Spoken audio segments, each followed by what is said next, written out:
አመሰግናለሁ ስላገኘሁክም በአካልም ስላየሁ በጣም ደስ ብሎኛል። በብዛት አንደኛ እትሙን ነበር ያየሁት የከታተመው ዲና አንተን የሚያገኘውክ እና ቃላት መጽሔት ላይ በደንብ እከታተላችኋለሁ። ጥሩ የሆኑ ሀሳቦችንም ነው የምትነግሩን። የኔ ጥያቄ አሁን ብዙ እያነሳችሁት ነበር፣ ከኋላዬም ልጁ ጠቅሶብኛል እና ሀሳቡን ገልጾልኛል። ግን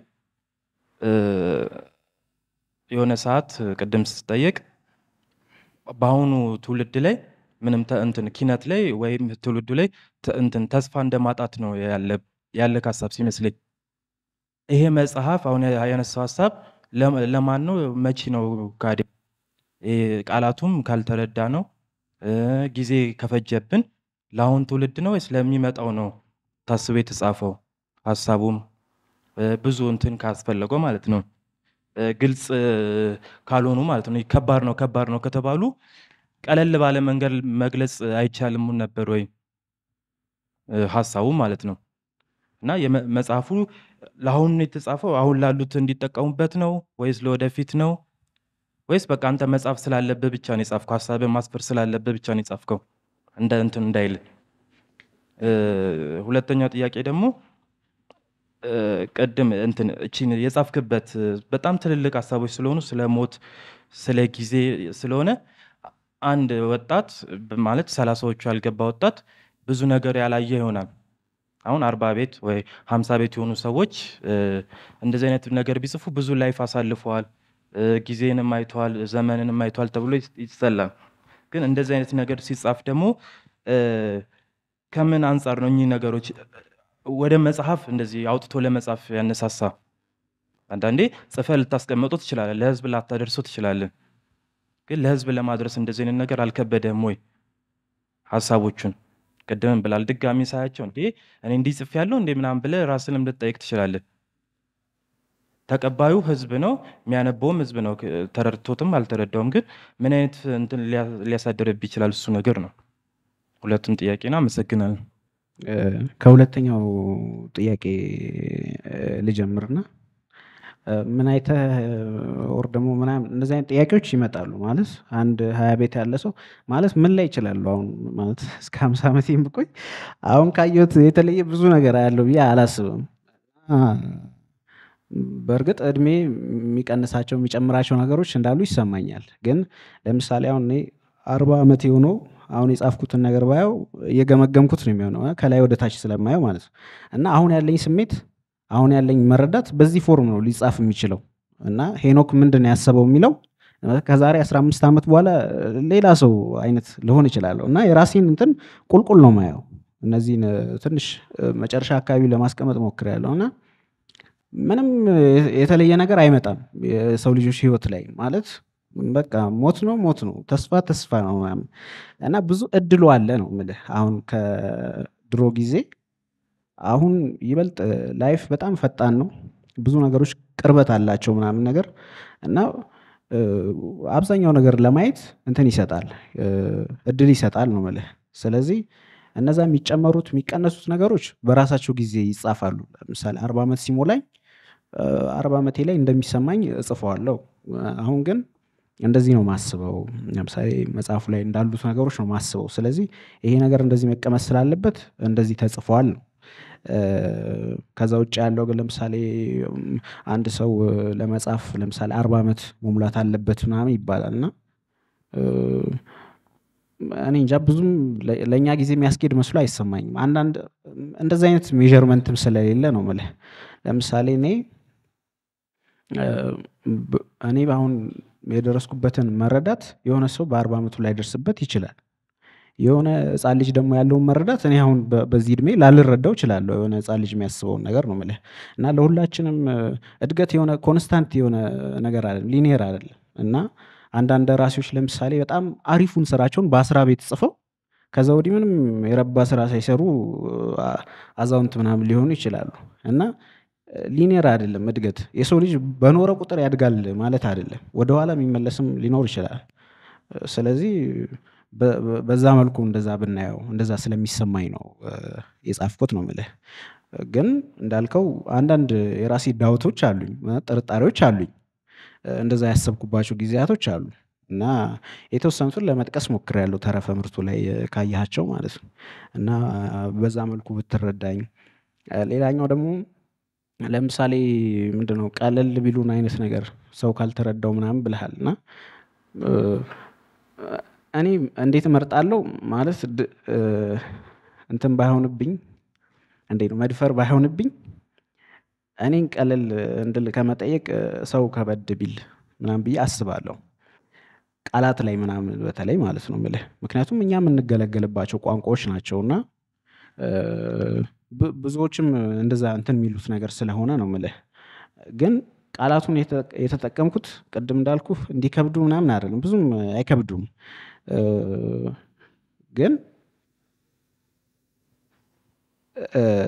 ውበት አላቸው የራሳቸው ውበት አላቸው ቃላቶች የገቡበት ማለት ምክንያት እና በዛ መልኩ ብናየው ማለት ብዙ ጊዜ እንደዚህ ቃላቶች ይከብዳሉ ምናምን የሚል ጥያቄ ስለሚነሳ ነው እና እንደውም የኔ በጣም ቀላል እንደሆነ ይሰማኛል። ለየቱ ትውልድ ምናምን ላልከውም ብዙ እኔ እውቀቱ የለኝም እንዳልከው ትውልድንም የምረዳው የሆነ ቀጣይነት እንዳለው ነገር ነው እንጂ ያ ትውልድ ይሄ ትውልድ የሚመጣው ትውልድ ምናምን ብዬ አይደለም የምረዳው ማለት ነው። ስለዚህ አሁን ላለ ሰው የሆነ ተረድቶት ወይ ወዶት ሊያነበው ይችላል የሆነ አንድ ወጣት ማለት ነው በእኔ እድሜ ያለ ሰው ላይወደውም ይችላል። በቃ ያ ግን ሰውየው ስላላደገ ነው ማለት አይደለም በቃ የራሱ ቴስት አለው የራሱ መረዳት አለው ያ ሰው ማለት ነው። የሚመጣው ዘመን ያልከውም ቅድም እንዳልኩ ማይረባ ነው ሊል ይችላል ሊወደው ይችላል። ትልቅ ሰው ለምሳሌ አሁን በሰባዎቹ ቤት ያለ ሰውዬም የኔም መጽሐፍ ቢያነብ ሊወደው ይችላል ላይወደው ይችላል። ብዙም እንትኑ ማተር አያደርግም ነው የምልህ እንዳልኩ የሂውማን ኮንዲሽኑ ተመሳሳይ ነው በየትኛውም ኤጅ ላለው ነገር ማለት ነው። እርጅና ለምሳሌ እኔ ሳላረጅ የተወሰነ ነገር ልረዳ እችላለሁ ስኖረው ደግሞ ይበልጥ አንደርስታንዲንግ ይጨምራል እንጂ ማለት ነው። ስለዚህ እነዚህ ነገሮች ብዙ የሚያሳስቡኝም ነገሮች አይደሉም ብዙ ማቃቸውም ነገሮች አይደሉም የሆነ እንዲህ ነው ልልህ አልችልም ነው። ስለዛ የቀለለው ሰው ቢያነበው ጥሩ ነው። የከበደው ሰው ደግሞ እኔ እንጃ በጣም መጨነቅ የለበትም እንትን ስላልሆነ ሃይማኖታዊ መጽሐፍ ስላልሆነ ማለት ነው። ስለዚህ ጥያቄህን ከመለስኩ እንደዚህ ቢሆን ወደ ንባብህ እንግባ። መጽሐፍህ እንትንም ላይ ጀርባም ላይ እንደተጻፈው በጥቅሶች የተሞላ ሊባል የሚችል በጥቅሶች ማለት በትክክል በትምህርት ጥቅስ የተቀመጡ ሳይሆኑ ሀሳቦች ወደ ሌላ ቦታ የሚመሩ ለምሳሌ መጽሐፍ ቅዱሳዊ ጥቁምታዎች የሚባሉ ቢብሊካል አሉዥንስ ከመጽሐፍ ቅዱስ የሚጠቀሱ ብዙ ነገሮች አሉ። ሚቶሎጂካል ነገር አለ። አንድ ሚቶሎጂ ስፔሻሊ መጀመሪያው አካባቢ ላይ የጠቀስከው የኩባ የኬት መጣ የኦሪጂን ስቶሪ የጠቀስከው አለ። ከዛ ደግሞ ግጥሞች አሉ ሃይኮች ከጃፓን ከተለያየ ቦታ የጠቀስካቸው ከግሪክ ሚቶሎጂ የጠራኸው አለ። የንባብ ሁኔታ እንዴት ነው? ምናልባት ይሄ በዚህ እድሜ ምን አይተህ ነው ለሚለው የሚሰጠው ነገር ይኖር ይሆናል። ኢንፍሉዌንስ ያደረገህ ሳለ ወይ ደግሞ በዚህ መልኩ ብጽፍ በገሌ መልኩ ብጽፍ ብለህ እንድትጽፍ ያደረገህ ደራሲ ያለ ከየትም አገር ቢሆን? ንባብ ያው አነባለሁ ግን በጣም አንባቢ ነኝ ማለት አልችልም እንደዛ አይደለሁም። ግን ብቻ የሆነ የምወዳቸው የተወሰኑ ነገሮች አሉ። ንባብ ብቻ ሳይሆን ፊልም ለምሳሌ ፊልም ሊሆን ይችላል እና የጠቀስኳቸው ለምሳሌ ይሄ የሰባኪው ታሪክ የሉዊስ ቦኔል ፊልም ነው እና የፈረንሳይ ፊልም ነው። እንደዚህ አይነት ነገሮች አሉ ብዙ ያስቀመጥኳቸው የጠቀስኳቸው ነገሮች አሉ። እና እነሱ ላይ የተጠቀምኳቸው ላይ ምናልባት ዝመዳ ብያቸዋለሁ ራሴ ማለት ሙሉ ለሙሉ እንትን አይደሉም ግን ኢንስፓየር ያደረጉኝ ነገሮች ናቸው። እና ችግር የለውም ማለት ስነ ጽሁፍ ያ ኮንቲኒዩሽን ስላለው ኢንስፓይሬሽን ችግር የለውም ማለት ጓደኞቻችንም ኢንስፓየር ሊያደርጉን ይችላሉ ምናምን የሆነ ንጡልና ግንጡል ምናምን ልንሆን አንችልም። የተለያየ ነገር ኢንፍሉዌንስ ያደርገናል። የምንኖርበት ማህበረሰብ የምንከተለው ሃይማኖት አብዛኛው ነገር ብዙ ተጽዕኖ ያደርግብናል አውቀነውም ሳናውቀውም ማለት ነው። ከዛ መጨረሻ ላይ የምንወጣው ነገር ነን እኛ የምንሆነው ተጨምቀን ማለት ነው። ስለዚህ ንባብ የተወሰኑ አሉ የምወዳቸው ደራሲዎች አሉ ፊልም ደግሞ እንደዛው አሉ እና እነሱ ነገሮች የማይቀሩ ነገሮች ናቸው። ግን እንደ ገሌ ልሁን ምናምን በፍጹም አልልም፣ ማለትም አለብኝ ብዬ አላስብም። እንደዛ የሚሰማው ሰው ሊኖር ይችላል። ለምሳሌ ይህን ጽሁፍ ሲያነብ የሆነ ተዛምዶ ምናምን ሊያገኝ እንደዛ ሊሰማው ይችላል። ያ ደግሞ ልክ አይደለም ማለት አይደለም፣ ልክ ነው። ግን ኢንፍሉዌንስ አልለውም ያንን ማለት ነው፣ በእኔ ውስጥ ያለፈ ነገር እስከሆነ ድረስ ማለት ነው። ከዛ ውጭ ግን እንዳልከው ሞር የራስህን ቮይስ የምታገኘው በነዛ ነገሮች ውስጥ አልፈ ነው። የሆነ የምታልፍበት ነገር አለ። መተህ ምናምን ዝም ብዬ ተነስቼ ፒውርሊ የራሴን አዲስ ነገር ነው የሰራሁት የሚባል ነገር የለም። አዲስ መሆኑ ራሱ ለማወቅ ሲጀምር ሁሉንም ነገር ማወቅ አለብኝ ማለት ነው። በቃ እኔ አዲስ ነው ለማለት እንደዚህ አይነት ነገሮች የሉትም። ግን ደግሞ የሆነ እንደራሲ በእኔ ጽሁፍ ውስጥ የማይ ከሆነ የሆነን ጽሁፍ በእኔ ውስጥ የማይ ከሆነ ያ ችግር ነው። ሲቆይና ሲሻሻል የሚጠራ ነገር ነው። ከዛ ውጭ ግን እነዚህ አይነት ነገሮች አሉ። ኢንፍሉዌንሶች እንዳልካቸውም ኮት ያደረግኳቸው ነገሮች ከእነዚህ ነገሮች የተወሰዱ ናቸው። ሪቻርድ ዳውኪንስ ምናምን ብያለሁ የሆነች አንዷ ስቶሪ ላይ ምናምን፣ ግን ፒውርሊ አምንበታለሁ ማለት አይደለም፣ ለዛች ፐርፐዝ ተጠቅሜዋለሁ ማለት ስለሆነ ማለት ነው። አሁን የዚህ የኢንፍሉዌንሱን ጉዳይ አሉታዊ አድርጎም ማየት የሚቻልም አይደለም፣ አሉታዊም አይደረግም።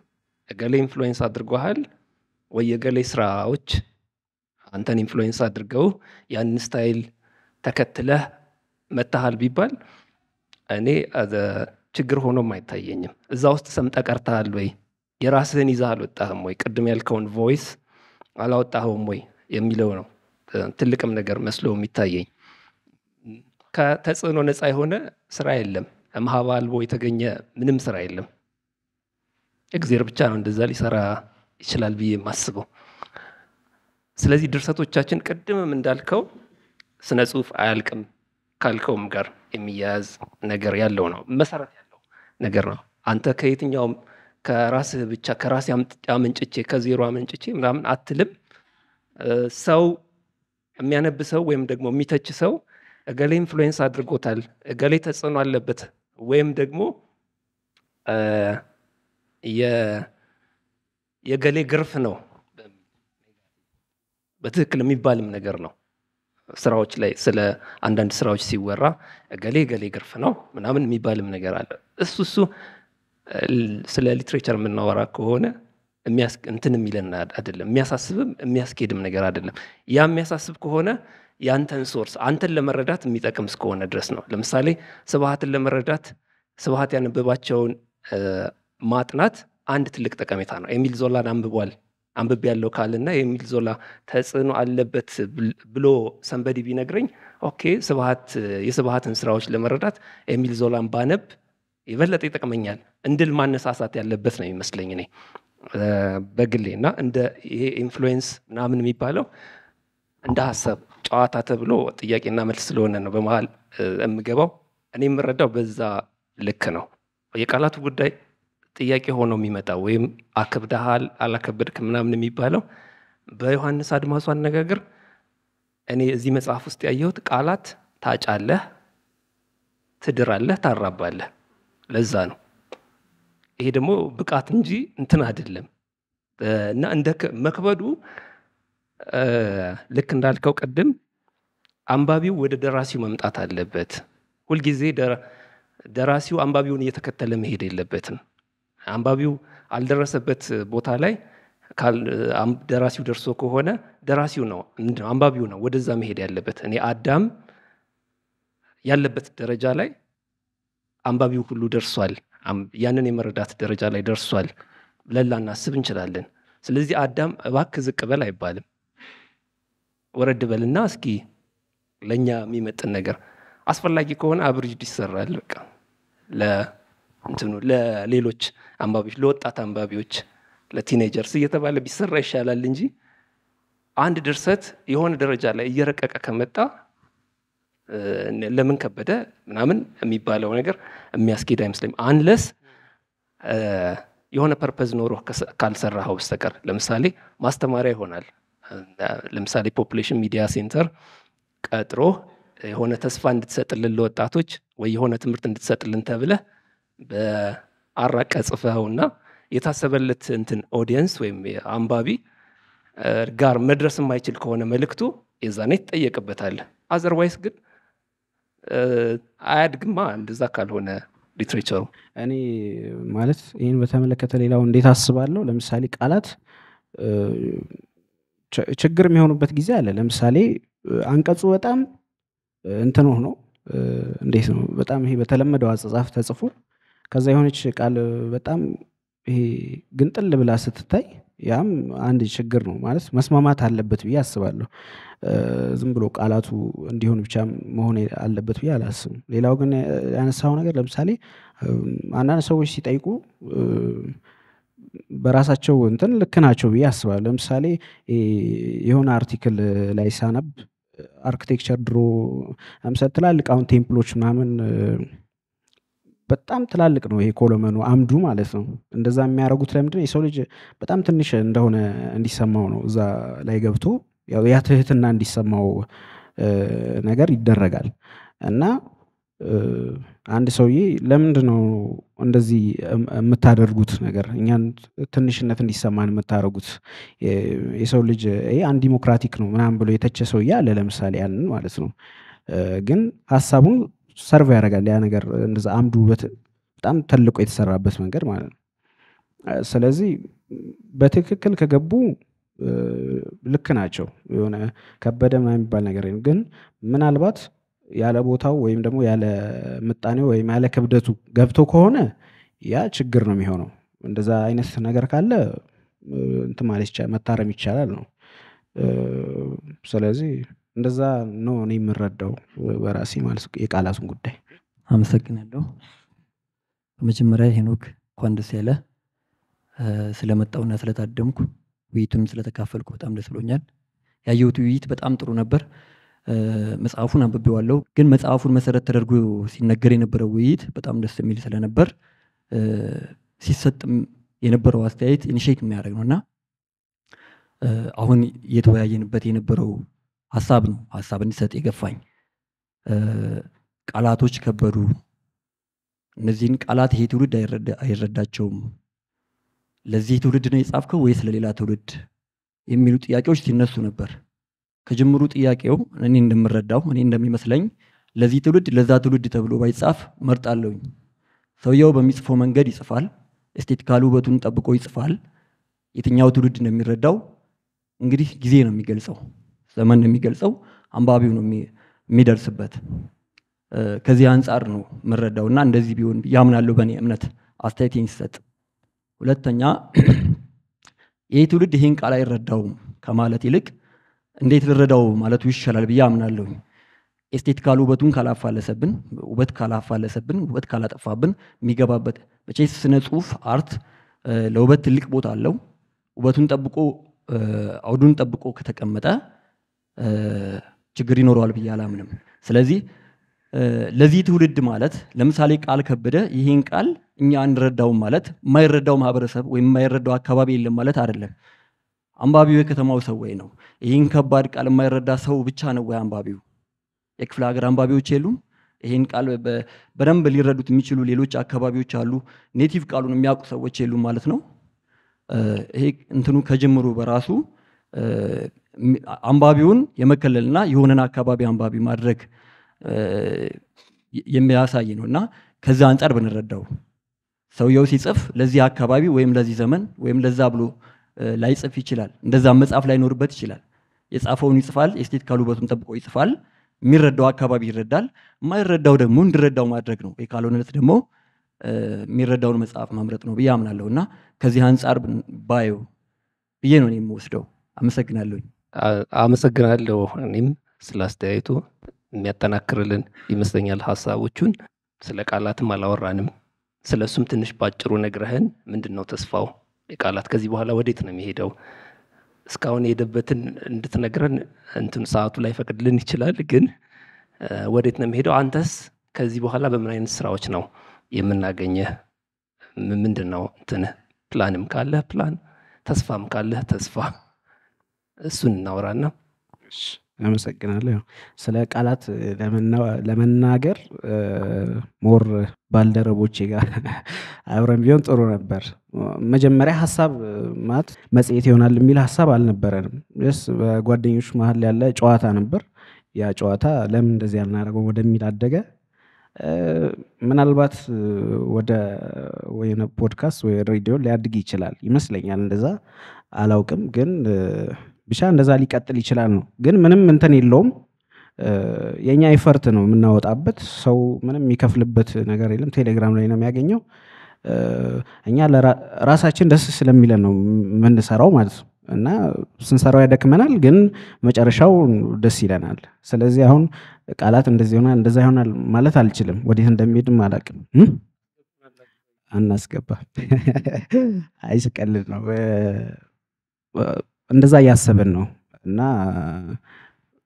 ስንሰራው ጥራት እንዲኖረው ነው። ለምሳሌ አሁን የሚታተም ነገር ቢሆን ብዙ ሀስል ስለሚኖረው ችግር ነው ማለት ያንንም ይሄ ምንድነው ሽያጩን ገበያውን ማዕከል ያደርጋል። አሁን ይሄ ግን ምንም እንትን የለውም። በቃ የኛ ነፃነት አለው፣ የኛ ደስታ አለው። በዛ መንገድ ነው የምሰራው እና ጥሩ ዶክመንቴሽንም እንዲሆን እኛም ራሳችንም የጻፍን የምናድግበት ቦታ እንዲሆን ነው ያን የጀመርነው ማለት ነው። እና ያ የተጀመረው ነገር ሰዎች እየወደዱት መጡ ምናምን እና ያው እኛም ያ ፍላጎት አለን ማለት ሰዎች እንዲጽፉ ብቻችንን እየጻፍን እንኖር ማለት አይደለም። ግን የሚጻፈው ነገር የምንፈልገው አይነት ኳሊቲ እንዲኖረው እንፈልጋለን ማለት ዶክመንቴሽን የሚሆን ነገር ወደፊትም ሲታይ በቃ አሪፍ ነገር አለ አይደል? እንደዛ የሚሆን የዛሬ 50 ዓመትም ሰው ሊያነበው የሚችለው ነገር እንዲሆን ነው ፍላጎታችን ማለት ነው። ስለዛ ያ እስካሁን ያላነበባችሁ ሰዎች አንብቡት፣ ቴሌግራም ላይ የምትወዱት ይመስለኛል። ስለዚህ ፖድካስት ከሆነም ስሙን እላለሁ። እኔም በተመለከተ ላነሳኸው ጥያቄ እኔ እንጃ አላቅም። ብዙ መጽሐፍ ልጽፍ እችላለሁ፣ የግጥም መጽሐፍ ላሳትም እችላለሁ፣ ላላሳትም ዝም ብዬ ልኖር እችላለሁ። ስለዚህ እስካሁን ምንም ፕላን የለኝም። ስለዚህ ጊዜው ሲፈቅድ ሲሰማኝ እና ደግሞ ምንድነው መጽሐፍ ማውጣት አለብኝ ብዬ ሳስብ እንደዛ ልሰራ እችላለሁ። እስከዛው ድረስ ግን በቃላትም ደስተኛ ነኝ፣ እንደዚሁም ደስተኛ ሆኜ እኖራለሁ ማለት ነው። አመሰግናለሁ ሄኖክ። የኔና ያንተ ቀጠሮ እንኳን እዚህ መድረክ ላይ አልነበረም፣ ግን ዋሊያዎች ጠልፈውን ነው እዚህ የተገኘ ነው። ሌላ ቦታ ነበር የምንገናኘው፣ ግን በጣም ጥሩ ውይይት ያደረግን ይመስለኛል። እኔ ደስ ብሎኛል ስላደረግነው ውይይት። በጣም አመሰግናለሁ። ዋሊያዎችንም አንተንም አመሰግናለሁ። እኔም ቴዲን አመሰግናለሁ። ቴዲ ሲቀጥል ዋሊያዎችም ይህን ፕሮግራም ስላዘጋጃችሁ እንድንወያይ መልካም ፈቃዳችሁ ስለሆነ አመሰግናለሁ። ከዛ ደግሞ ሁላችሁንም እኛን አክብራችሁ የመጣችሁትን በሙሉ ጥያቄ ያነሳችሁትን በሙሉ በጣም ከልብ ቴንኪዩ አመሰግናለሁ።